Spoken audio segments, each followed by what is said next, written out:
Adoption of the July 8th, 2020 regular council meeting minutes. Your worship, I would move the July 8th, 2020 regular council meeting minutes. Thank you. We have a motion on the floor. All in favor? And that motion is carried. We have an item 8.1, the TD greenhouse planting, which was moved in camera. So that brings us to item 9, items reports from administration. 9.1, community and social development COVID-19 grants, which is found on page 19 of your massive package. It sounded really weird.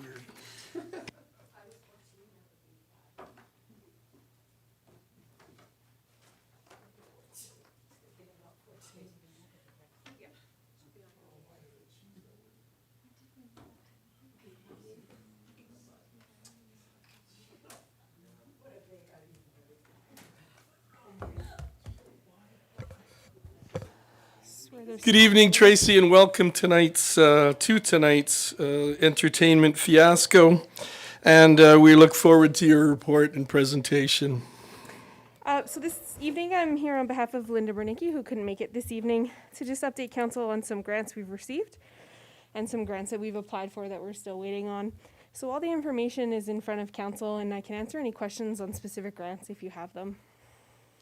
Thank you, Tracy. Do we have questions from councillors? Councillor Montgomery. Thank you. I have a question about, so grant number 2, which is the Community Response Fund. Is that solely focused on just researching how to implement a response team? Right now, that's the phase we're at, Councillor Montgomery, is to put a wellness framework together. And actually, we've just in the last week moved past that and are starting to implement actions out of that group. Oh, okay, great. Yeah. And then the other, so for grant number 3, how do the financial incentives work? And yeah, that's my first question. For the, just to clarify, for the people who have deferred financial incentives, so well, it just talks about like doing the like the people that might do the kind of financial literacy thing. It says something about financial incentives. So one of the things we identified early on when council agreed to defer utilities and tax payments is that some people will defer because of their situation and never really be able to catch back up. And so the goal of this grant and the program is to help people not just with that one specific issue, but maybe help them with some financial literacy to avoid problems in the future with financial planning. And so as we go through financial literacy courses and programs with citizens in those situations, if there's some that are in specific dire need or in kind of more extreme circumstances, then we would consider some financial aid to support them getting back on their feet. We haven't completely fleshed out that program yet, and that will come to council with the parameters of how we would help those people financially if needed. Okay, great. And then it mentions something about ongoing supports. Is that kind of what you're talking about, or is that kind of separate from that? It's sort of both. It's ongoing supports to those people after they take the financial literacy courses and making sure that we're staying in touch with them and helping them with all the other connections that FCSS provides with food security and housing security, but also making sure that our current clients in FCSS get access to this program as well. Okay. And if you don't mind, would you just mind briefly just talking about, just so our residents can get a bit of information about like the support we're putting towards like counseling and that like mental health supports for people? Yes, I will do my best. Okay, yeah, sorry to put you on. No, that's okay. In the pre-COVID world, FCSS and Wheatland Counseling had been talking about finding a subsidized counseling program. It was identified as a need in community even before the pandemic of getting people access to affordable mental health care. And so the program through FCSS and Wheatland Counseling is getting people both face-to-face now and online subsidized mental health. And so if you qualify within the parameters that are set by Wheatland Counseling, you can get discounted or subsidized rates to ensure that you get the mental health support that you need in times of crisis. Okay, great. Yeah. Yeah, and just for anybody that's watching, I strongly Yeah. encourage them to make use of those supports. And they can contact the Strathmore FCSS office, or they can contact Wheatline Counseling directly as well. Okay, great. Thank you very much. Thank you, Councillor Montgomery, and thank you for your clarification, Tracy, on that. More questions from councillors? Councillor Bauer. Thank you, Your Worship. One of the things that really stuck out for me, Tracy, in this application and the work that your community and social development group has done is the grant number 5, the anti-racism action program, and the fact that it's been blessed by an elder and called Ahu Tokia. And I hope I've done that justice. It means putting up, it's Councillor Peterson laughing. It means putting up and taking down the shield against racism. I believe that this is so, it comes at such a good time when there are communities such as Glendon being contacted by First Nations and Métis people that are crying out to municipalities to do something and take a stand. And people are saying we should do more. And the mayor of Bonnyville and the mayor of Glendon recognize that they should do more, but you are doing more. And you are supporting us in our council, in our resolutions, in our MOU. And I would like to know if this grant is approved, which, gosh, I hope it is. I'm going to cross everything on my body. If it is approved, what kinds of things would you be able to do within our community to support truth and the reconciliation with our Siksika neighbors? Thank you, Councillor Bowers. This grant would focus on a variety of areas. One of them would be a lot of public education programs, and so partnering with community groups that already have established networks like the library and the RCMP and Aspen Family Services to do things like more blanket exercises and elder talks, and then incorporate Indigenous learnings and First Nations history into programs that are delivered, not just by the town of Strathmore, but by our partners. And then the other area would be to provide some, what's the right word, permanent features in our community, like a healing garden. That could be a legacy of the grant and the work of this council to have some permanent kind of education in areas in the community that would help honor the First Nations people that call this area home, but also to provide some education on that more passive type, if that makes sense. There are more details into the grant, but those are the big picture areas that the grant would focus on.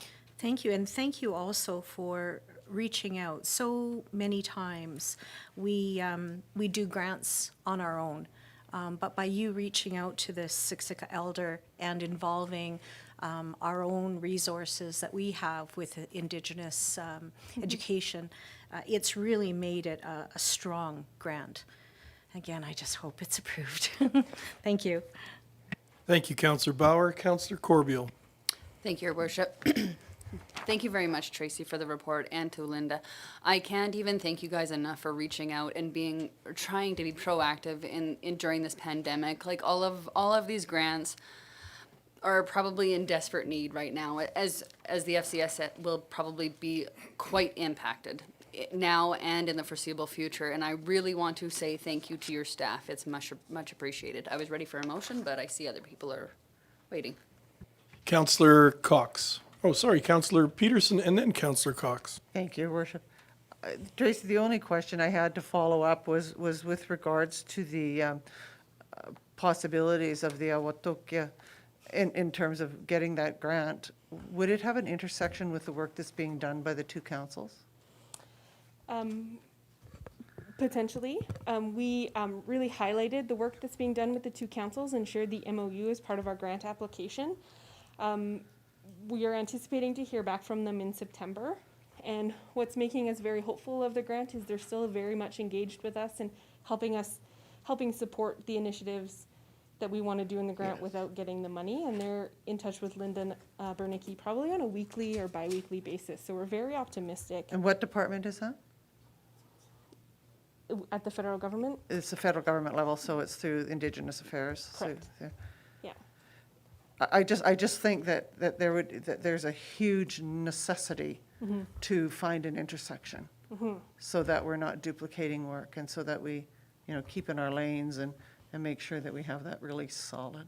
Because there's enormous potential. I was asked recently by a member of FCM if our mayor would consider, if FCM ran next year, speaking to this federally, at some future date. And so I think having a community consciousness around that would be really critical. And I think Councillor Peterson, if we were successful with the grant, one of the first things we would do is come to the joint councils, share what we've received and how the councils want to see Because I think it would actually implemented. take some of our work away and let us focus on other things, So Potentially. you would be doing what you do best, and I think it would be a really good We could also fit. potentially provide some human resources from staff to support the two council initiatives in a I better just way. think it's Tugapi, not the spot.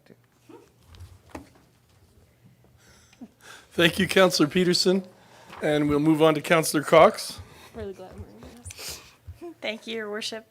So my question got answered at the beginning. I read through it and it referred to counseling and counseling and counseling, but I didn't know who the counseling was. So, Wheatland Counseling. Correct. Thank you.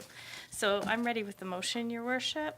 Thank you, Councillor Cox. I move that council accept the report as presented and instruct administration to amend the 2020-2021 budget to reflect the grants received as follows. Social services support for COVID-19, $30,585. United Way COVID-19 Community Response Fund, $42,000. And the Emergency Community Support Fund for $72,000. Thank you for that motion. You've all heard the motion. All in favor? And the motion is carried. Just before we let you go, Tracy, I want to thank you too, and your staff and administration and all the staffs in this town who mobilized so quickly in this pandemic and really took the charge, took the lead on a lot of initiatives and made sure our residents who are the most vulnerable were looked after. So thank you. You have me one more time, so I'm not going Sure, anywhere. you betcha. And we have you for 9.2, Recreation Facilities Reopening, which is on page 26. So I'm here this evening on behalf of Mark, who also wasn't able to make it to present to council our reopening plan. I apologize for the length of it, but we wanted to provide you with all the detail of the work that the staff have been doing on making our recreation really safe. They've been consulting with the province, other communities, peers in other rec centers, their sport organizations, our local sport groups, to make sure that everything is fleshed out and we don't have any gaps in terms of safety or protocols. And the one thing I would highlight in the plan without going into much detail is 2 Fridays ago, Alberta OH&S was on site to review our plan and our opening, and we had no major concerns, some small policy things that we have to address, but they were really impressed with our plan and really happy to see the approach we're taking in reopening our facilities. So that's a big compliment to Mark and his team for how they've diligently approached this weird process that we went through. So I'm open to answering any questions on the plan or clarifying anything for council. Thank you, Tracy. Councillor Corbeil. Thank you, Your Worship. I have a few things. In the one that I had seen for the family center, it had no perfume. Why?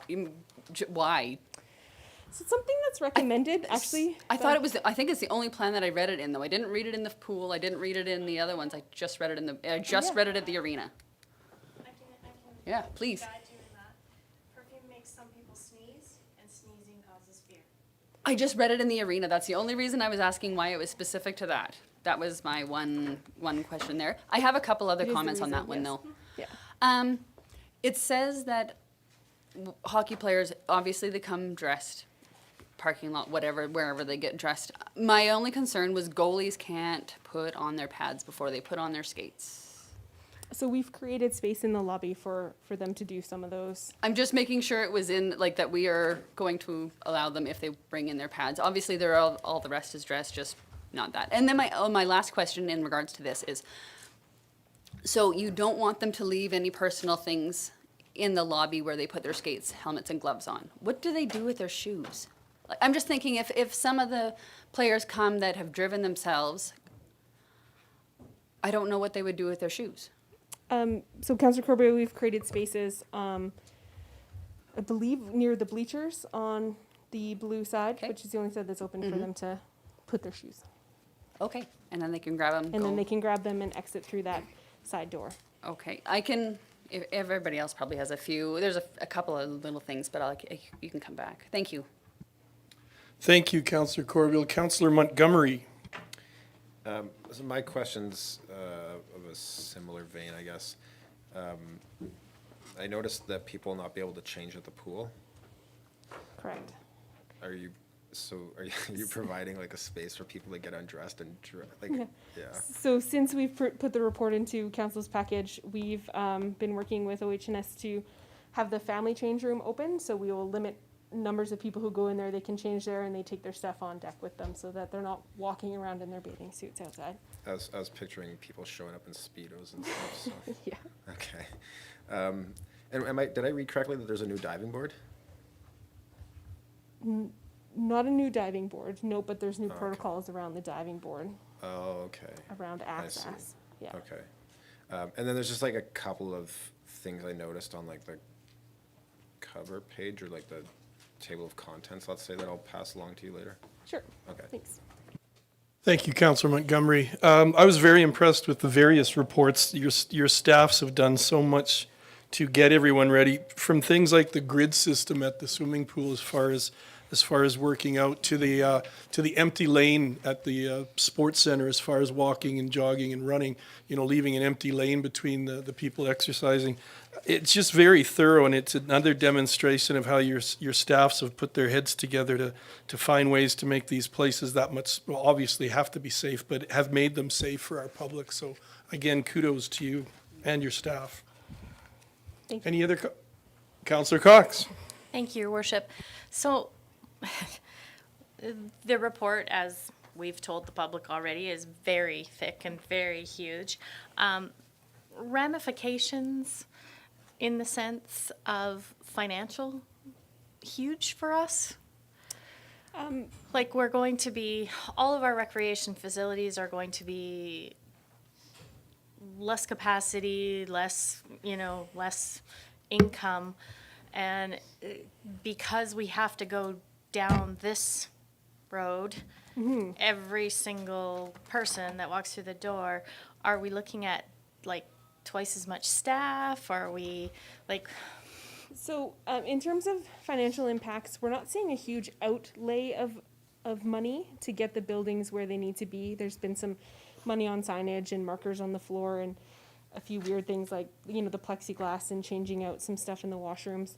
But in terms of human resources like staffing, no, we're not seeing any additional impacts to that. We're changing the way we schedule staff, but not adding hours. The biggest impact is going to be on less revenue, because less people will be allowed in the building and less large-scale events will be happening. So I didn't see that impact as much as on like the family center or the walking track, but I really thought that the pool would require a lot more because, again, there's going to have to be lifeguards at the front door making sure people are sanitizing and doing all of that. Plus there's the staff behind the glass, plus there's the lifeguards. It wasn't impacting staff-wise? No, we've Okay. adjusted the way we rotate lifeguards on deck, and through the way that we're scheduling, we're seeing very minimal need to increase staff. One of the things at the pool is that you can only be on deck for so long, and then you have to rotate into other areas to get a break. And so we're using those staff on those lifeguard breaks to do some of that other work, especially the cleaning. And because we're not opening the change rooms and things like that, there's less of that kind of work for them, and so we're balancing out with some of the sanitizing and monitoring work. Okay, thank you. Thank you, Councillor Cox. Councillor Corbeil and then Councillor Sobel. Thank you, Your Worship. Last little bit of thing. I do want to thank you and your staff for going above and beyond. This is to actually try and, I wouldn't say get back to normal, but our new normal, and try and get people out there doing things and active. And, you know, I think it'll really help mental health for kids, for families, for anybody that really wants to use it. So that I really do want to thank you for. My last question or whatever was for the pool and swimming lessons. I understand that anything under Swim Kids 3, you need a parent or adult to basically be taught by the instructor how to teach the kid, which that's fine or whatever. Is there going to be a certain amount of numbers for the swimming lessons to happen? Do you know what I mean? Like per class for it to be a go or no go? So we're still working out on all those programming details. The plan is to open the aquatic center with more traditional drop-in programs, but you have to register for them. So we haven't fully set on how we're going to run swim lessons, but there will definitely be parameters on minimums for any of our programs and how we would cohort a swimming lesson is something we're still working on. Okay. Oh, and I have one more question. Is the pool and say an arena or even a gym, can they be rented by like a family? Yes. You can still do those? Okay, that's all I have. Thank you so much. Thank you, Councillor Corbeil. Councillor Sobel. Thank you. Councillor, his light doesn't light up. Well, it does here. Okay. And then You're not the- Councillor Bauer. You're not the first person who's told me that, Your Worship. It's a little dimmer. As I think was noticed by one of the councillors, this is a long report. It's 165 pages. I'm sure this has been looked at, but just for our viewing audience, will this be forming part of a communications plans in advance of people attending the facilities? Thank you for your question, Councillor Sobel. Yes, we're putting out rules for each facility on our website, as well as we're doing videos for each facility on what people should expect when they come into those buildings. We've done one for the arena, which is already online, and the rules in the other facilities. As they get closer to opening, we'll see those as well. We can put the whole document online if people feel the dying urge to read 100 and some pages. Some people may. It's very interesting. And the other thing that we're going to be doing is making sure that all of our user groups have copies of the reports, having lots of meetings with the user groups so that they understand their rules. Thank you very much. Thank you, Councillor Sobel. Councillor Bauer. Thank you, Worship. I just, after having gone through all of this, I'm just cautiously optimistic that it's going to go okay. But I'm also acutely aware that in other provinces, they're not at this point yet. And I'm thinking about that. I'm thinking about universities that are not allowing sports teams to play water polo, that they're allowing them to do dry land training outside, but they're not allowing them to go into the pools. There's a lot of pools that are just choosing not to open at all. Mm-hmm. And I know that you've considered all these things, but I'm just wondering, should we wait and maybe see what some of the other jurisdictions and other municipalities in Canada do? We still have a few months where we can be outside. Can we wait until that colder weather and perhaps implement some of these with the learnings from other places and maybe do it then? I love what you've done, and I see that you have, dotted your I's and crossed your T's and worked with OHS and AHS, and I commend that. But I remember what it was like when we closed our playgrounds. And then we found out after we didn't really have to close our playgrounds. And I'm wondering, are we going to be spending all this money doing all of this and opening when maybe we're not ready? So could you please speak to that and just kind of calm my fears? I will do my best. So there's always a risk of opening into an unknown. There's not many jurisdictions that are that far ahead of us that we can learn a lot from. That being said, we are behind a lot of other communities in Alberta. Pools have opened in other areas as well as arenas, and we are slightly behind them, and so we're staying in contact with them to try and learn what they've learned and not make the same mistakes. But there's always going to be risk opening into an unknown like this, and so your question that can we wait? Absolutely. I think if council feels that it's too fast, we can delay. We would have to make that decision rapidly as they're starting to fill the pool in the next couple of days. And the risk is that we get ready to reopen and then we get direction to close again, which is expensive. And so there's still just so many unknowns that I can't say for certain which is the right option. I think we have to decide what's best for our community. I feel confident that our staff have a really good handle on how to keep the public and our staff safe in the buildings. I have great confidence that they know how to deal with any outbreaks if they should occur, but we can't control if those will or will not happen. Well, the one thing that we really have on our side is that we still are a low-risk community. If that stays consistent with everything that you've implemented, then I think we're going to be okay. But I don't have a crystal ball, and I just, I thank you for continuing to communicate with us, and if you can, keep that up, so that we can let our public know. I think everything will be okay, right?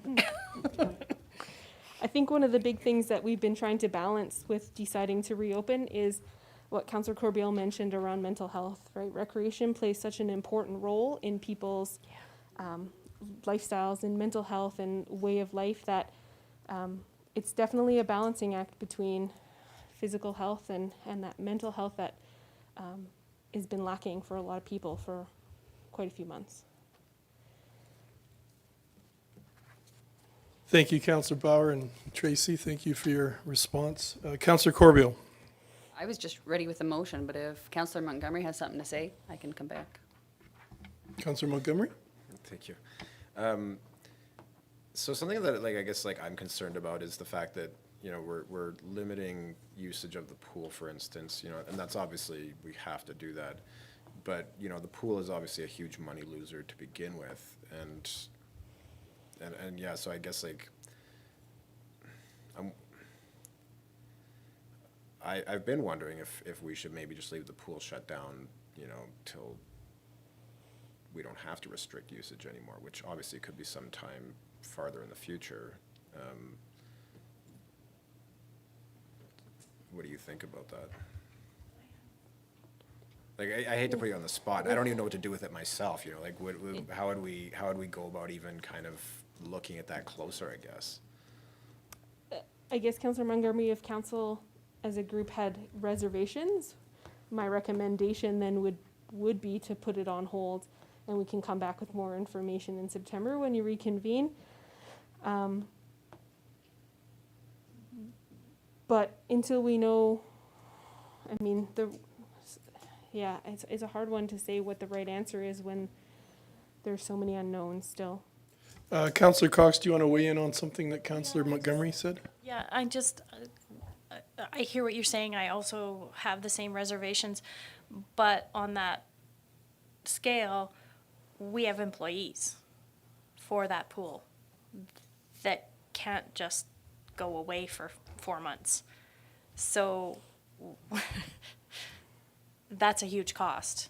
And if we have to let any of them go or any of that, that's another huge cost that we would never be able to recover from, as far as getting staff back if we wanted to open, all of those kind of things.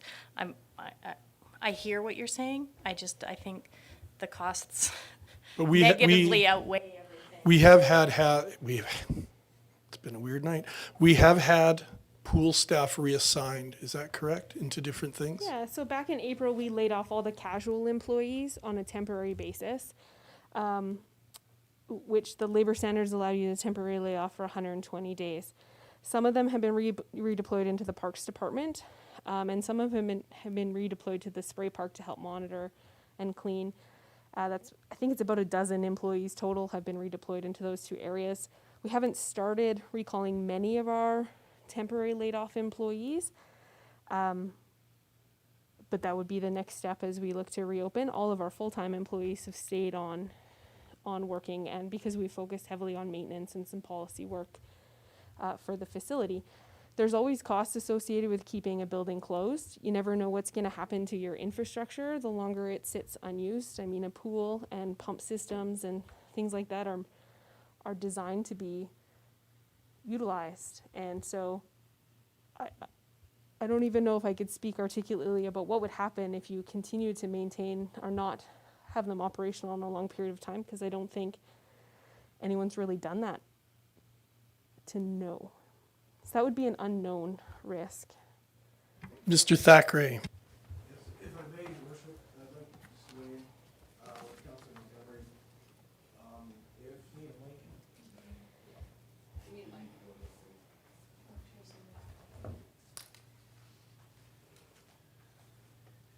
Thank you, Your Worship. I think if council wants us to seriously look at mothballing the aquatic center, there's quite a bit of work to do.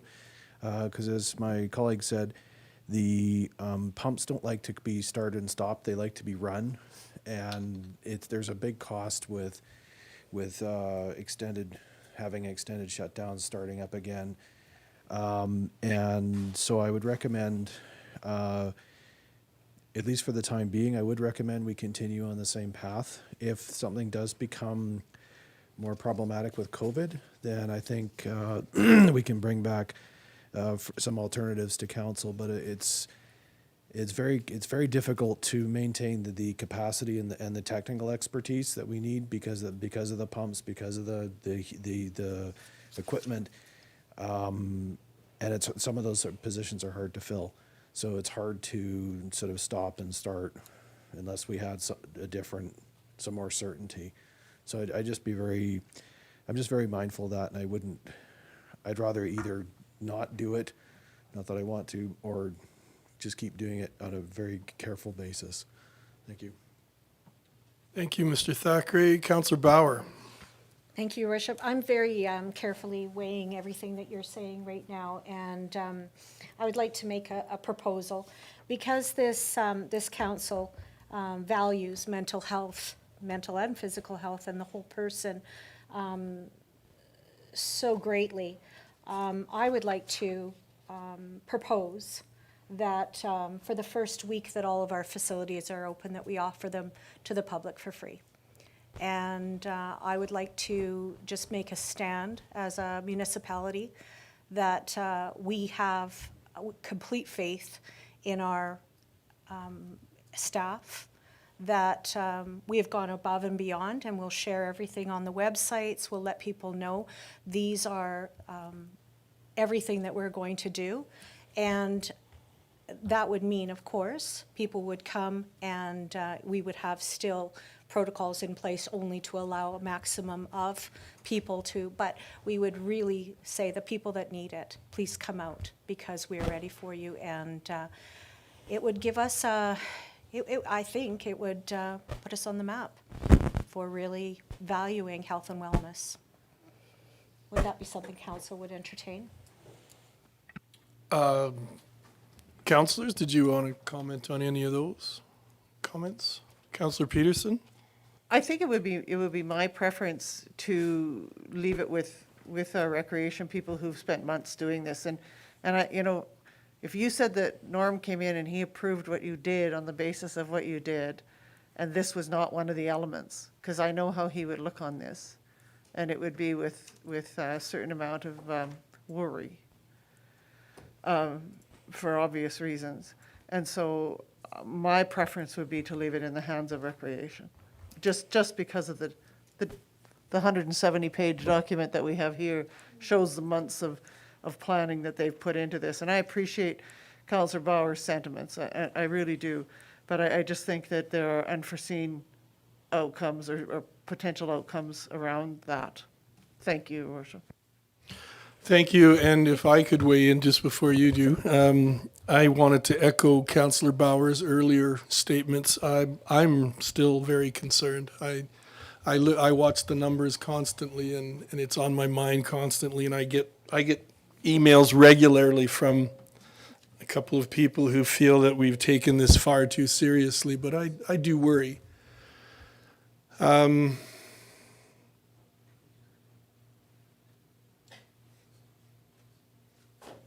Well, so yeah, I trust in your staffs, but I do have some concerns as far as, are we too soon? And it is still summer, and we're not sure what August is going to look like. Tracy? So if I can just add some comments to Councillor Bauer's proposed motion. One of the risks I see with offering free in the first week is that the first week is going to be us trying to test drive the new policies and see how it goes. And if it's free recreation, we may have more volume than we're prepared to handle. I think if council wants to demonstrate a commitment to access to recreation, then we could look at something maybe in the fall once we have a bit more established understanding of how our plan is actually gonna work. And then we can come to council with the best way to do that, whether it's passes or open days or something like that, or access cards to vulnerable people. Yeah.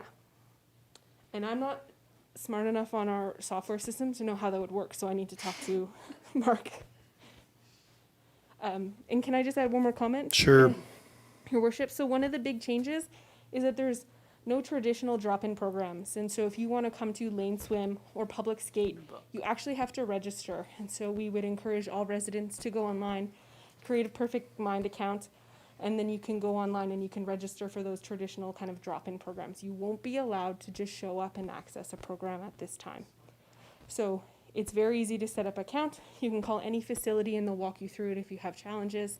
And that's the best way to get into the facilities. Thank you. Councillor Corbeil? Thank you, Your Worship. They can also phone if they do not have access. They can also phone, absolutely. Thank you. I read that. I was just going to Yeah. clarify. You do not have to do that. But yes, I read that you do have to book. You know, I think this is a good way. It's a good start to, you know, tread water. I'm going to. Yeah. But I do. I like it. I'm confident in the staff. I'm confident in the plan. We have to take the plunge. I'm sorry. I'm ready with a motion, then I'll shut up. Thank you, Councillor Corbeil. I move the council accept this report as information. Thank you. We have a motion on the floor to accept that as information. All in favor? And the motion is passed. Thank you, Tracy. Thank you very much. And mercifully, we move on to item 10.1, reports from councillors from committees on which they sit. Do we have any council committee reports? Councillor Bauer? I do, Your Worship. I would like to make a brief statement regarding the Strathmore overnight shelter. The Strathmore overnight shelter needs gloves and masks. I am requesting council support to approach our fire chief to ask if they have any information on sources for PPE or possible outlets to ask for donations. The shelter is currently open 24/7, but that will end on January 31st, 2020. We currently have had no COVID outbreaks at the shelter. Our volunteers have been extremely diligent. Our executive director has done an extremely diligent job of making sure that everyone is trained, that our clients and our volunteers are receiving the support that they need before they enter the premises, that every client that comes in either responds to questions or a questionnaire and their temperature is taken. Our volunteers and our staff, our clients have all expressed that they feel very safe. In a response to many of our volunteers who have, for various reasons, declined, they have said that they won't be able to volunteer because of COVID. I would just like to assure the public and assure everyone that this is a safe place to go. And we are really in need of volunteers right now. We need people who are comfortable to step up from the community and to help us man our shifts, especially the late night shifts and the shifts from 6:30 to 10:30 p.m., where you prepare a little dinner and do some light maintenance work, cleaning and stuff around the shelter, and of course, provide support to our clients. I would also like to thank administration for their support to Roger Nelson, our treasurer, and for preparing bylaw number 20-16, the loan to Strathmore Overnight Shelter. We also have news from Alberta Works that the office currently located in Strathmore, under the direction of Bill Unsworth, has now closed and will not open indefinitely. That's unfortunate because it means that our clients have to call and that they will be put through to a CEC worker in Calgary, and clients will not have the opportunity to have face-to-face meetings to acquire supports in our community. We are looking at other ways to go around this, and one company or one business in our local community that has really stepped up is Prospect. We also have some upcoming projects for the Strathmore Overnight Shelter that include a compendium of services. We are going to be making a document that will include access to interpreters, language specialists, in lieu that in the last 2 weeks we had a French-speaking client come to the shelter, and any other additional supports that are available. We also have Councillor Peterson has agreed to allow me to be a part of the process to learn how to apply for upcoming PPE grants to access funding, and I'd like to thank her for that and all the work that she has done to access an Arden grant that the shelter has been using for the last 2 months to supply our clients with a place to go and a place to call home during the day as well as the evening. If there are any people with treasurer experience, we are also looking for an assistant for our treasurer to provide succession planning. And that's all for me, unless there are any questions from councillors. Thank you, Councillor Bauer. Any questions? Any other reports? Councillor Sobel? Very briefly, I just want to thank administration for getting 2 of my committees back up and running, so to speak, the Sustainability Committee and Traffic Advisory Committee. Both were set for meetings in July, thanks to administration. They were Zoom meetings, but even with a Zoom meeting, we couldn't get quorum. So we're going to try again in August. That's all I have, Your Worship. Thank you. Thank you. Any other reports? Councillor Peterson? Thank you, Your Worship. Seniors have not met over the summer, and will start again in September, but they have been,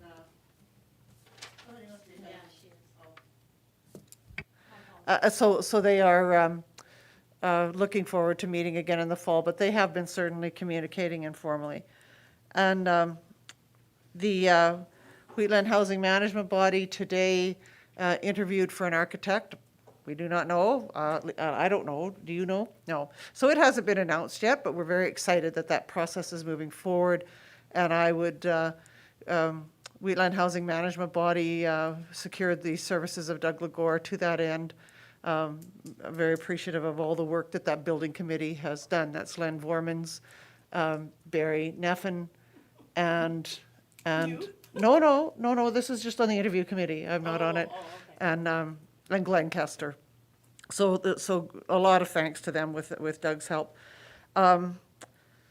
Marigold Library has continued to support all their libraries in opening, and they continue doing deliveries throughout the 43 municipalities. And their building has reduced staff on site, but in a staggered sense, so that they do have constant presence there. I sit on 3 of their committees, the Marigold Building Committee, the Governance, and the Advocacy, and they have continued to meet so that the work can go ahead, and we've continued to meet off-site online. The most exciting thing that's happened is that on Monday at 8 o'clock, the Western Irrigation District and Marigold Library broke ground on the site for their future facility. There will be a formal groundbreaking at a date to be announced, and that's an exciting thing to see. And they will probably, they're looking to go over the winter and be up and running in the spring. That's all I have, Your Worship. Thank you very much. Councillor Corbeil. I move that council adopt the committee reports for information. Thank you. You've all heard the motion. All in favor? And that motion is carried. Which brings us to item 11.1, 14,000 Tree Initiative and Volunteers. Councillor Montgomery. No, that was a different. That's a different one, I think. James, did you have anything that you wanted to contribute to this at all, relative to like those things I asked about?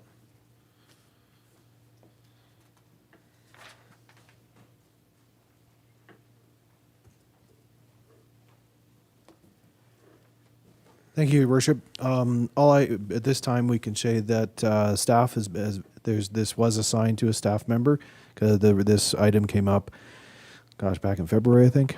It was a while back. And we just you wanted to bring this forward, Councillor, and so we just wanted to put it on the table if there's anything or any guidance you wanted to give us on where you'd like to go with this project, or... So I understand that there's like tentatively a committee being talked about for this. What is the nature of that? Do you know? A committee? Yeah, in your CAO bulletins weekly, it mentions an upcoming 14,000 Tree Initiative committee. It's still developmental, so it's really, we're just wondering what council would like to do and how to support this. It's entirely up to council, but we just don't know where the edges are, and other than what we've been working on and what was shared last time. So is there anywhere you'd like us to go with this, or council, or? And so I guess so one question that I had asked was just relative to being provided with like kind of possible planting sites that have been assessed and given some guidance, I guess, as far as like what the town would like to see for flora types and whatnot. So I'm just wondering if that, like, how would you like me to go about, I guess, getting that? Well, if it would help count, we have a list of species and the kinds of environments that they'll thrive in. So we could bring back some information, or if you want to do an admin inquiry, we could do that too. Or we could just give a progress report to identify areas and the types of trees that are conducive to this climate and this geography. Okay.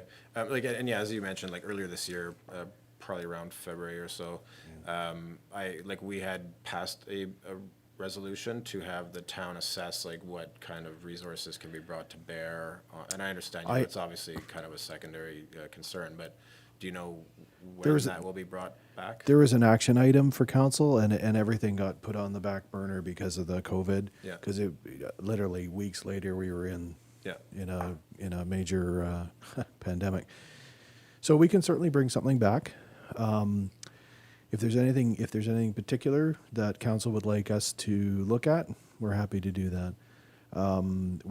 It's just been on the back burner, literally because of everything else going on. Yeah, and yeah, like I said, I can appreciate that. So I guess should we wait for that resolution, I guess, to be fulfilled before? Sure. If that's agreeable to council, we'll bring something back. Okay.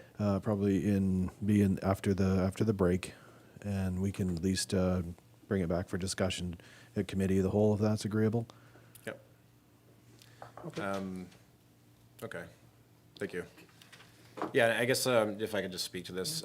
So the 14,000 Tree Initiative is it's a volunteer initiative that hasn't really kind of hit the ground yet, let's say. And the intent of it will be to plant 14,000 trees, shrubs, bushes throughout the community, either on private land or public land, using as much volunteer labor as possible. And I will be, I guess, coming out to the community in the near future, looking for people that are interested in supporting this. And there's already been quite a bit of support already. And so if anybody has wants any further information or has any ideas or would like to be a part of that, they can contact me at jason.montgomery@strathmore.ca. And yeah, that's all I have for now, I guess. So thank you for council's time. Thank you, Councillor Montgomery. That brings us to bylaws, number 12. 12.1, bylaw number 20-17, land use bylaw amendment bylaw on page 195. And is Cameron speaking to this? Oh, Justin is, okay, perfect.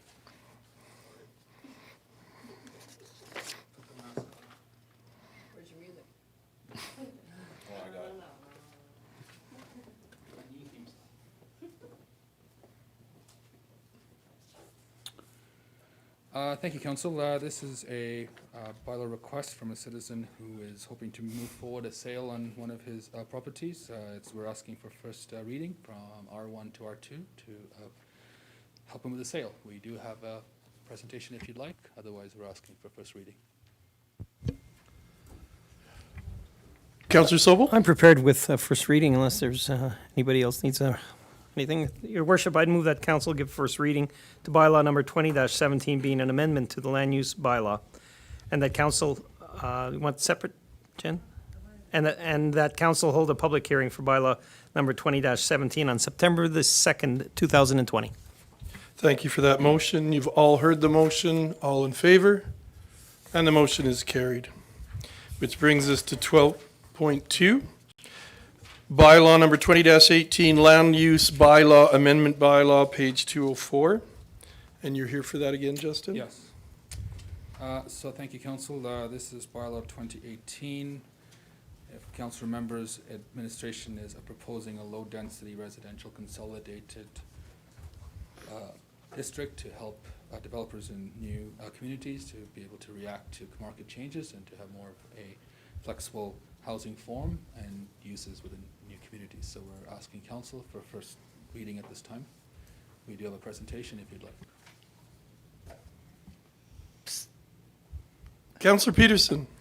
Your worship, I would move that council give first reading to bylaw number 20-18, bylaw to amend the land use bylaw. Do you want me to do both of them together? Yep. And that council hold a public hearing for bylaw number 20-18 on September 2nd, 2020. Thank you. You've all heard that motion. All in favor? And that motion is carried. 12.3, bylaw number 20-19, safety codes bylaw amendment bylaw. Thank you, Council. Administration is asking for first, second, and third reading tonight. This is to amend an oversight in our safety codes bylaw. In the past, the building permit fee schedule has been listed in all our financial bylaws. When this bylaw was, I believe, consolidated, this fee was missed.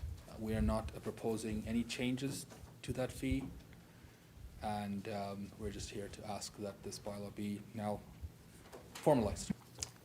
We do have a brief presentation if you'd like, otherwise we're asking for first, second, third reading. Councillor Cox? Your worship, I move that council give first reading to bylaw number 20-19, safety codes bylaw amendment bylaw. Thank you for that.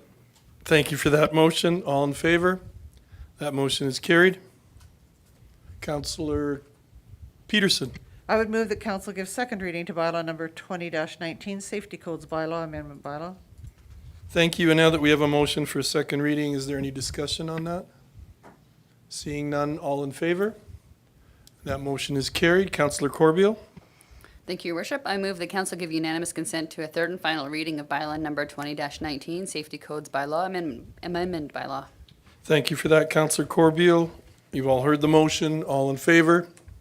That motion is carried. Councillor Bauer? I move that council give third and final reading to bylaw 20-19, safety codes bylaw amendment bylaw. Thank you for that motion. All in favor? That motion is carried. Which brings us to 12.4, proposed amendments to bylaw number 18-06, water utility bylaw, and proposed policy number 4203, backflow prevention and cross-connection control policy on page 276. Your worship, may I ask for a comfort break? Yes. Either now or after we're done this, please? Sure. We're waiting for Michael. Why don't you just do it now then? Jennifer? Yes. Yes, let's do that. Let's have a motion for a quick recess. I would move we take a 3-minute recess, 5-minute recess? Sure, thank you. Thank you. Four.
There. Okay, Dan.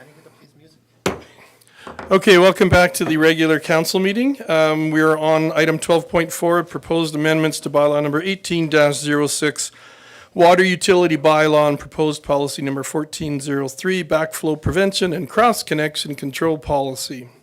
Michael Stamhus, welcome back. Yes, thank you, Your Worship. Now, I can go through the proposal or the presentation that I have, but I can also just shorten it up and just go through some possible direction regarding some options council could take. Essentially, what you have before you is the report with the proposal for the bylaw amendments we want to come back with on the September 2nd meeting. The other part of it is the policy document that we hope to see adopted as part of this process. And council, I think, has basically three options in terms of how you'd like to or could approach this. We very much want to see the bylaw amendments made, and I don't believe there's a lot of controversy in the bylaw changes. I think those are quite straightforward. But the policy may be a different story. So council could direct us to come back on September 2nd with the bylaw amendments and then with the policy as we presented it here. A second option would be we come back with the bylaw amendments, but we make changes to the policy that you see fit, either tonight or between now and that meeting.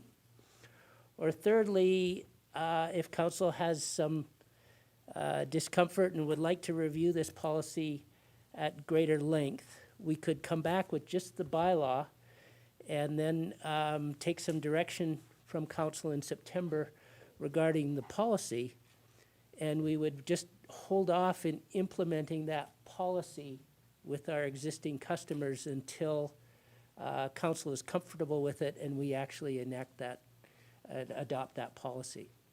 So the policy and the bylaw can happen at different times. We'd like to see the bylaw adopted partly because it does affect new development and our direction to those new developments. So we believe it's important to get that done, but we'd like to start on the program as soon as we can as well, but we understand the policy may be a little more controversial. Thank with you, that, Michael. yeah. Comments from councillors. Councillor Peterson? Thank you, Worship. Michael, the only question I have no problem with any of this whatsoever, and the only consideration I have when we were going over future budgets and having consideration into the future, we continue to talk about irrigation and irrigation development. Is there an intersection with this into the future, or is there capacity for intersection?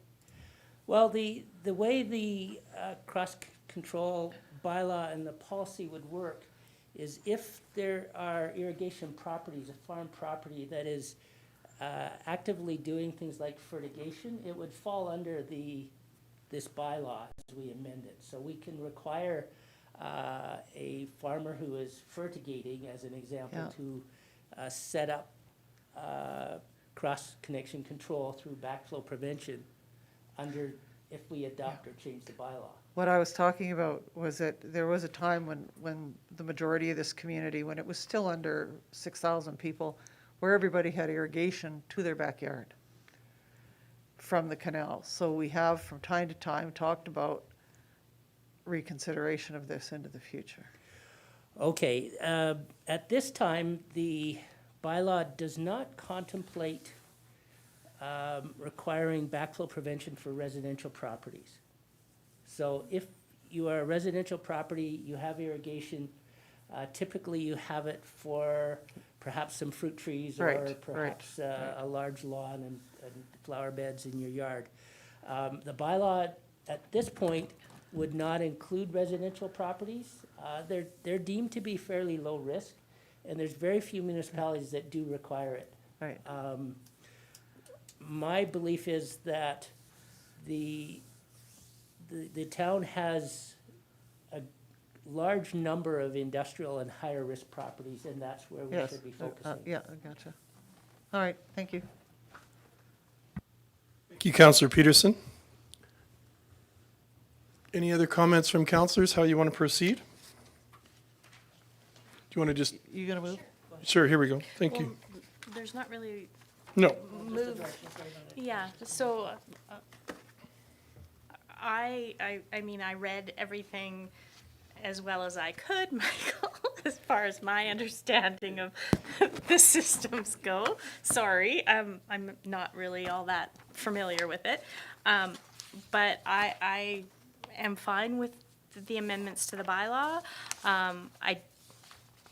If there was something specific that you could point out that in the policy that might require more looking at or more controversial issues, could you point them out so that I could?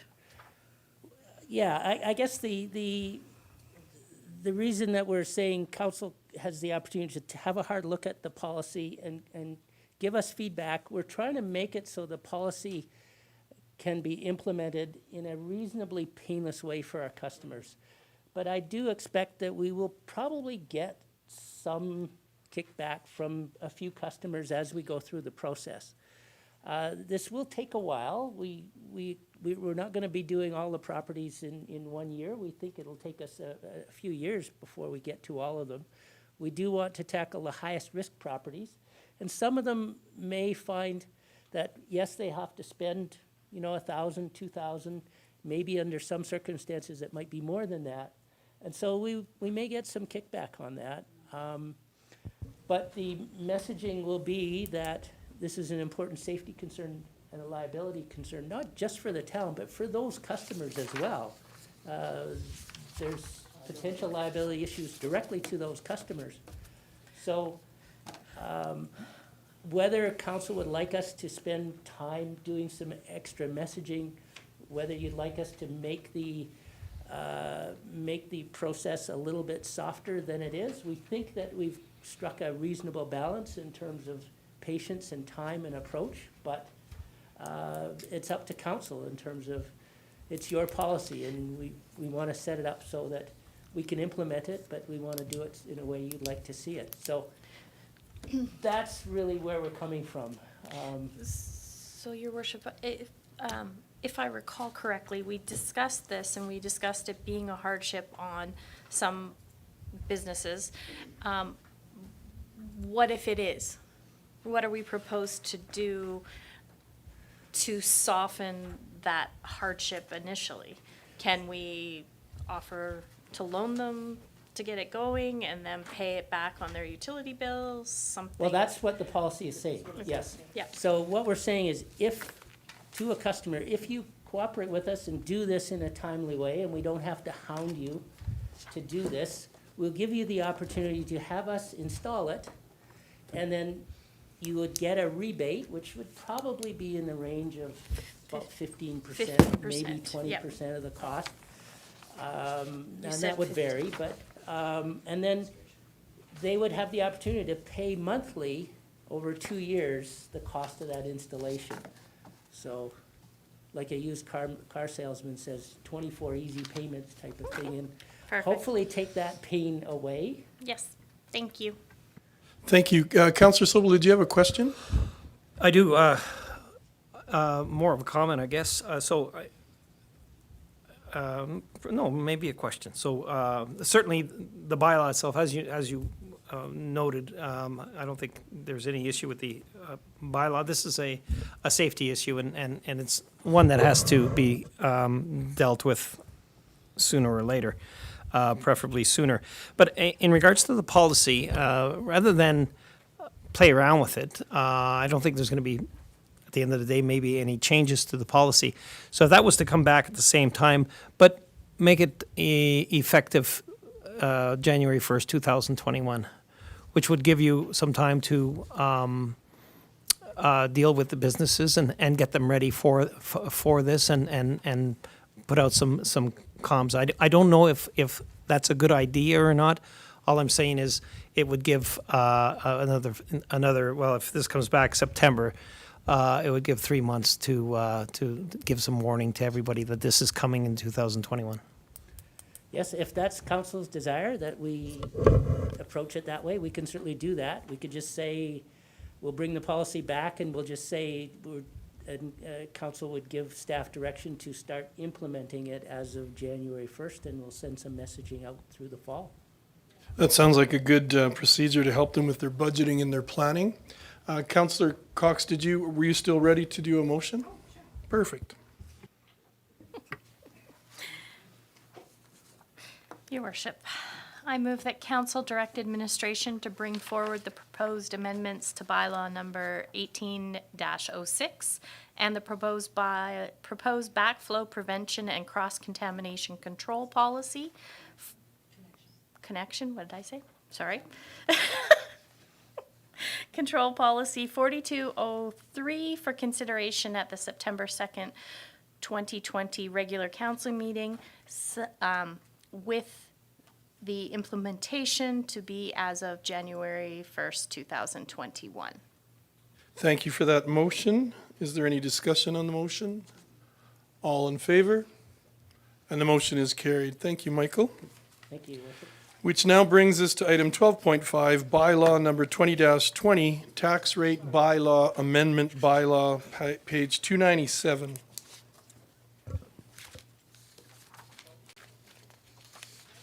Oh, Jennifer, welcome. Thank you, Your Worship. Your Worship, administration is bringing forward an amendment bylaw to the tax rate bylaw for 2020. Unfortunately, there was an error that was unnoticed when the original bylaw on May 6th was passed. It's honestly just making a change to the purpose clause of the bylaw, and that change is to actually remove to provide for municipal elections in the town of Strathmore. So the bylaw in front of you is just correcting the purpose clause in that bylaw. Thank you very much for that clarification. Is council comfortable with that and understanding? Councillor Cox? Oh, sorry. Councillor Corbeil? All right, I'll go for it. I move that council give first reading to bylaw number 20-20, tax rate bylaw amendment bylaw. Thank you for the motion. All in favor? Motion is carried. Councillor Peterson. I would move that council give second reading to bylaw number 20-20, tax rate bylaw amendment bylaw. Thank you for that motion. And now that we have second reading motion on the floor, is there any discussion on that? Seeing none, all in favor? And the motion is carried. Councillor Corbeil? Thank you, Your Worship. I move that council give unanimous consent to a third and final reading of bylaw number 20-20, tax rate bylaw amendment bylaw. Thank you for that. All in favor? And that motion is carried. Councillor Sobel? Your Worship, I'd move that council give third and final reading to bylaw number 20-20, tax rate bylaw amendment bylaw. And thank you for that motion. You've all heard the motion. All in favor? And that motion is carried. And that brings us to 12.6, bylaw number 20-16, loan to Strathmore overnight shelter, which is on page 300. And welcome, sorry. I was just trying to find my pages there. Oh, Your Worship, Council, I'm here to speak to you about the $23,000 promissory note loan to the overnight shelter. We are asking Council to give second, third, and final reading to the bylaw and authorize the Mayor and CAO to sign the promissory note loan agreement. Public notice was given on June 26th and July 3rd. No petition has been received by the CAO. The MGA provides for municipalities to loan money to the nonprofit organization if it is a benefit to the municipality. The loan will assist the Strathmore overnight shelter in the fight against COVID-19. The promissory note loan agreement is attached and included in the agenda materials for Council's review. We anticipate the loan will be repaid within a short window of 90 days. That concludes my comments. Do you have any questions? Thank you very much for that. Councillor Peterson? Thank you, Your Worship. I would move that council give second reading to bylaw number 20-16, loan to the Strathmore overnight shelter. Thank you for that. And we now have the motion for second reading. Is there any discussion on that? Seeing none, all in favor? And that motion is carried. Councillor Corbeil. Councillor Peterson again, sorry. Now it's Councillor Corbeil. Thank you, Your Worship. I move that council give third and final reading to bylaw number 20-16, loan to Strathmore overnight shelter. Thank you for the motion. You've all heard that motion. All in favor? And that motion is carried. Councillor Cox. Your Worship, I move that council authorize the mayor and the CAO to sign the promissory note loan agreement. Thank you for that motion. You've all heard the motion. All in favor? And that motion is carried. Thank you very much. Thank you.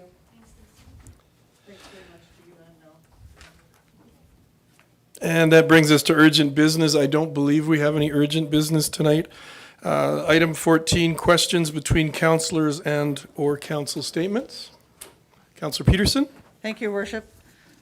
I would just like to take a moment to speak about Reverend Margaret Water, Chief of Siksika. She's an elder and a Strathmore resident who passed away July 19th of 2020. Reverend Margaret Water, Chief, was a woman who dedicated her life to serving God and all of his creation, and the only judgment that I ever heard her make was that all people are deserving of love and forgiveness throughout all time. Her death leaves a huge hole in the lives of many people, particularly in Siksika, but she would entreat all of us here to fill that hole with the types of unity that our councils have been jointly trying to achieve, and she was very, very proud of that and spoke to me about it many times. She really believed that that what we were doing was an example of love and inclusion. So on behalf of our community and this council and our staff, I'd like to offer our Siksika neighbors our sincerest sympathy on the loss of this most amazing woman. Thank you, Your Worship. Thank you for those words to honor her as well.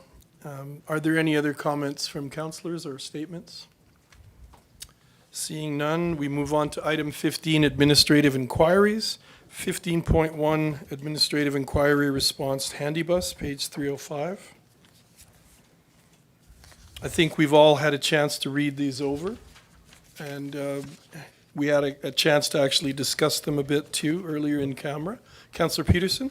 Your Worship, I'm wondering if these can be posted, if they could be posted on the website so that if people had questions or concerns and they can direct them to the chair of the Handy Bus Committee or whoever he deems them necessary to go to.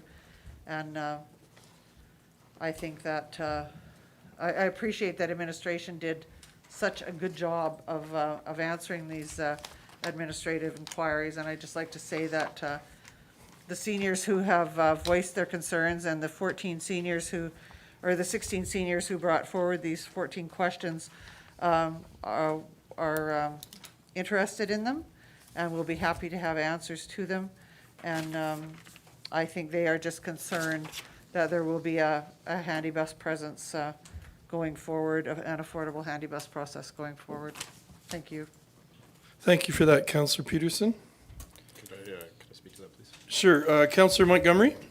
Thank you, Your Worship. Yeah, so I'm the council representative of the Handy Bus Board, and coincidentally, I'm also the association president. And so if anybody has any questions or comments, I urge them to reach out to me. My phone number is 403-901-7244, or you can reach me at jason.montgomery@strathmore.ca, and I would be happy to answer any questions or speak to any concerns that you might have. With regards to the future of the service, I can say that the future is actually looking brighter, and we are working towards changing the service in a way that will make it more accessible, more hours of the day and more days of the week, and as well are looking at options to reduce the cost even below what it was a couple of years ago. So thank you very much. Thank you, Councillor Montgomery. Jennifer, a question to you. Do you need that in a motion as far as having it posted or available communication? No? Okay, thank you. Can I just ask a question for clarification, Your Worship? So when you post it, can it be posted outside the minutes? Because people won't generally, go through it forever and ever to. We'll have communications draft. Okay, thank you. Thank you very much. Councillor Montgomery?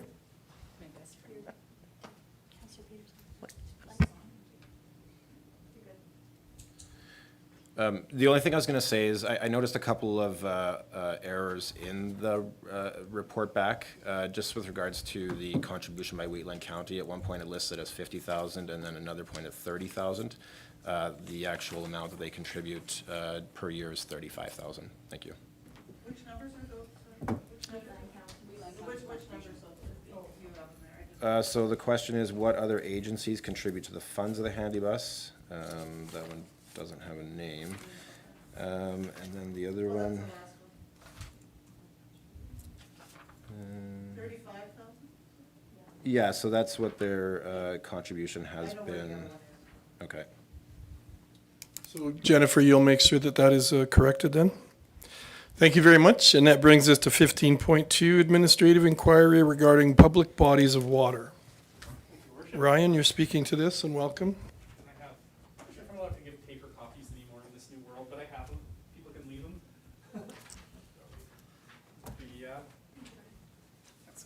Thank you.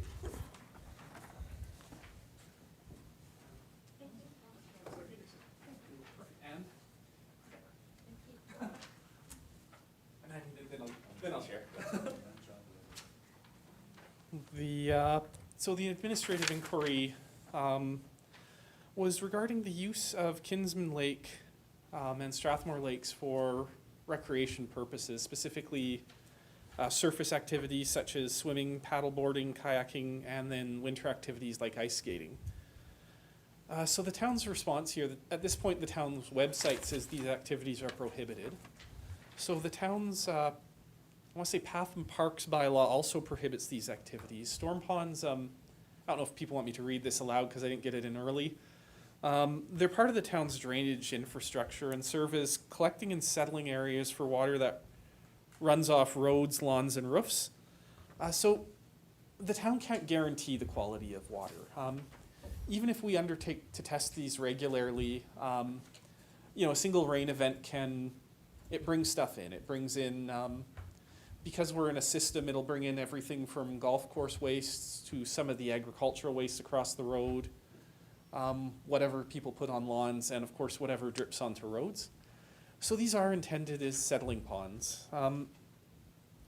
Realistically, it's probably not a tremendous risk to, a healthy adult, but it's one that the town simply can't guarantee. So that's why we do maintain that prohibition on any activities where you're likely to be immersed in the water. It's a precautionary measure. In terms of winter activity, Kinsman Lake in particular is regularly monitored by town staff for thickness and then as well monitoring the water depth underneath. Council will recall, I guess Monday I talked about the risks of where even when good solid ice forms, if water underneath decreases for whatever reason, we form gaps which can then lead to unexpected cracking or irregularities in the ice. So we are able to do that in the water, or with Kinsman. Clearing at Strathmore Lakes isn't a town initiative. I know it gets done. There are signs that say no skating, and it's not one that I don't think the town's traditionally enforced, but it's not one that we recommend. And again, because the town can't control the height of water under Strathmore Lakes, and again, it's unlikely to go anywhere during the winter because we don't pump in the winter at this time, but it's still a risk that the town can't control. So at this point, unless directed by council otherwise, and to do that, we would bring a bylaw amendment to council. What we will do right away is update the website with a lot more details, sort of some proper materials. I know Carla's working on a full infographic now showing some of the risks and reasoning behind this. And that's the response. Thank you. I just have a really quick question. Can Strathmore Lake, for example, can we get away with using a sign or signage that says use at own risk? Or does that put us still in a liability issue or a dangerous issue? Right now, the town actively prohibits the use. If the town opts to simply remain silent on the matter, might be worthwhile just getting a quick legal opinion on that. I think if we're silent on it, we're not actively prohibiting it, but we're not actively encouraging it, and just say use at your own risk. Been my experience that that's seen as a tacit permission, but I think in this case, if council wants to go that route and amend the bylaw, staff can get a quick opinion and bring something for September. How does council feel about that? Would you want to see something like that brought back to us? You know, I can tell you, having walked Strathmore Lake a lot, there's different groups that are canoeing and paddling on it. So yeah, it is a bit of an issue. Councillor Bauer. Thank you, Your Worship. I know that this is Councillor Sobel's administration inquiry, but I just want to, I support what you're saying, Your Worship, and I also would like to just support consistent messaging on all bodies of water. So if we could get to that point where we prohibit the use and then we transfer risk to the user, you know, in some way, like just saying, like, we assume nothing, and if you do go in, it is at your own risk, and I just would like to see that every body of water that we have. So I would definitely support that. Thank you for that, Councillor Bauer. Councillor Corbeil. Thank you, Worship. Yeah, I completely agree. As long as it's consistent with what we have at Kinsman, what we have there, as long as we don't have liability, a legal opinion might be. If we're good now, are we good now with Kinsman? Like, what do we have for signage there? We have no swimming signs and stuff like that, right? Yeah, I think. So what if we just did that over there? Like, I don't, that's telling them they're not allowed. If they do, that's their onus, but it's not giving permission doing it that way. Just as long as the signs are consistent at both, I would go that way as well. Does that give you some direction there, Ryan? Councillor Cox? So I'm still a little confused. If we have these signs that say prohibit, and we put them everywhere, and then they're using them, we're still going to get complaints saying, why can't we use them? So if we get rid of the prohibit signs altogether and put up use at your own risk, are we then liable? If council wants to go that route, I'd suggest we then formalize this process. We get council a legal opinion and, you know, bring a bylaw amendment for you guys to consider. If council wants to go that route, I think I would suggest we formalize it. Okay. James? I would.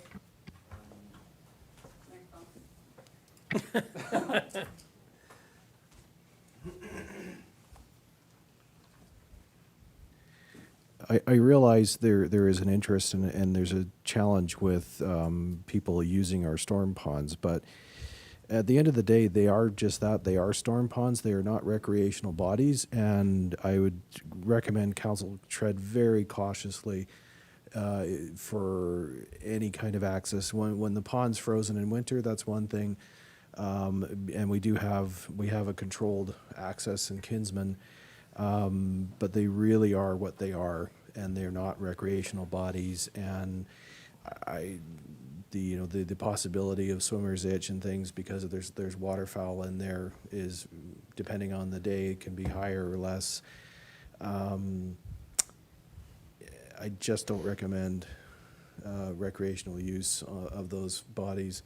It's really, this is why communities, Okotoks, they don't allow it. We didn't allow it. It isn't allowed in other cities, simply because they cannot control the risk.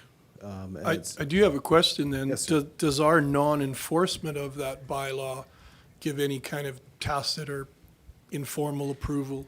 Because I don't believe there's much enforcement on the lake. Typically it comes down to what is our capacity to enforce and how it's done. And our ability to do it. So because of our limitations, we don't enforce everything all of the time. So it's a question of reasonableness, and we can certainly get a legal opinion for council if that would help. And we certainly don't want to we don't want to be a wet blanket on a storm pond issue. Sorry, that was terrible. You could dive right in there, Councillor Cox. So So if we leave it as is, are we safe? I think the question comes down to, I think, it's a matter of enforceability, signage, the record, our record keeping. So I think if, I don't want to, I'd rather come back with some more information if that's what you wish. I just feel it's a really thorny issue, and I really recommend caution with this. Not, like I say, I'm not trying to. Okay, thank you. So Thank does you. council feel comfortable with information coming back to us? Councillor Sobel, then Councillor Peterson? So, so I agree that it is a very thorny issue, and you know, some of the things that confuse this is that, for instance, Chestermere Lake is used quite a bit. They've got beaches there, and that's a storm pond. It's a big one, but it's still a storm pond. And Ryan has, I think, done a good job in explaining why perhaps Chestermere Lake can be used and ours can't. And so I appreciate the direction you're going with this in preparing information packages for these reasons.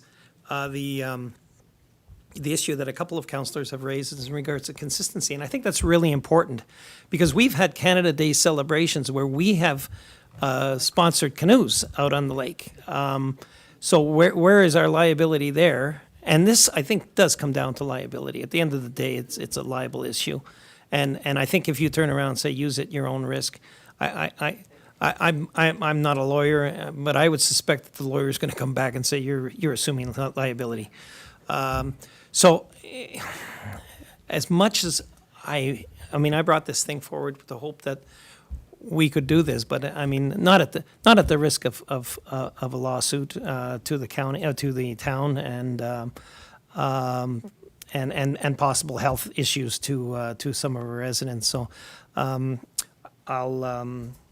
you know, I'm happy for this to continue on in the direction that it's going, and for you to come back in September or with any additional information. How are you know, I'm curious as to whether or not there are communities perhaps with similar sized ponds.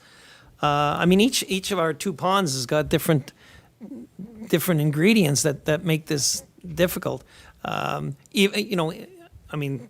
And I know you're going to correct this, but it says no skating, and then we're clearing the road at Kinsman for skating, and I'm glad we do that.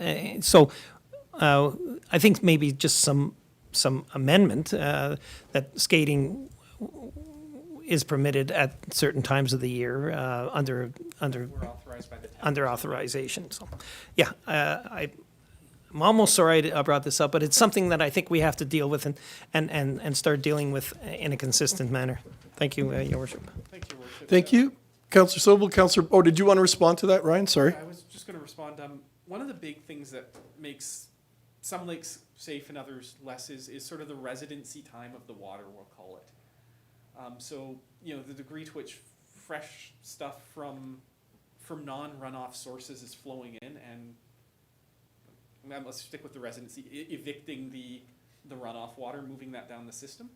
So certainly for Strathmore Lakes, and we've talked about the flow issues there, that's almost a roach motel for models in the sense, or for water in the sense that you check in, you don't check out, it only evaporates out, and contaminants don't really evaporate. And even Kinsman, because it's a small body and because the flow is restricted on both ends, it's a fairly long turnaround time for water there. So, you know, larger body of water like Chestermere Lakes, where there are more sources flowing in and flowing out, you just get that more dilution is the solution to pollution, as it were. Thank you, Ryan. Councillor Bauer? I think Councillor Peterson was first. Or, no. Okay, thank you. Thank you, Your Worship. So yes, I would very much like to see this brought back. I think it is an important issue. I'm not sorry that you brought this up at all, because it's something that we talk about almost every year, and I'd like that consistency to come out. I also think that in some ways, although that you have defined recreation as fishing, swimming, paddleboarding, kayaking, and ice skating, we also have a group that wants to boat and have model boats, and that is a form of recreation. And if one of those boats were to sink, those things are worth hundreds of dollars, and somebody would be going in and saving it. And so at some point, we have to look at all the different modes that are being used in some of the lakes. Fortunately, nobody goes into graze, so we're lucky there. But we do have dogs going into storm ponds. We need to kind of give that, whether or not it be the visual, the Roach Motel, or whatever it might be, we need to let people know that this is not safe water in our community. That maybe Chestermere does definitely have, a little bit more flow, but we don't, and we want our residents to be safe. Thank you. Thank you, Councillor Brower. Councillor Peterson. So my question is with regards to the new development on the northwest side of our community that has a proposed lake in its midst. That is in effect a storm pond, connected to a storm pond. Your worship, in regards to that, and I know council laughs when I say in regards, with the Lakewood one, it would actually be set up not as collecting runoff. So their plans To have a diversion. right now, it sort of shows on that one there up on the wall. They Yeah. have both a storm pond and a recreation lake. So runoff and stuff coming out of the storm system would be directed into the storm section, and their great hope is to engage the WID or someone, and I don't know that will happen, but that's their ambition, to fill the other pond with other source, non-runoff water. I don't see how that's possible.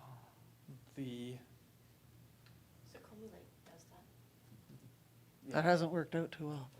How did they do it? Thank you. Yeah, I think probably key is before they would actually move forward with a recreational lake there, they would have to prove the technical feasibility of it to a degree that some of our other manufactured lakes in town weren't held to in terms of engineering rigor, because it's one thing to say you can do it, but right now prove it. So we'll wait till we get a report back from you? If council wishes to go that direction, we'll. Does council want that then? Yes, thank you very much, Ryan. Thank you. I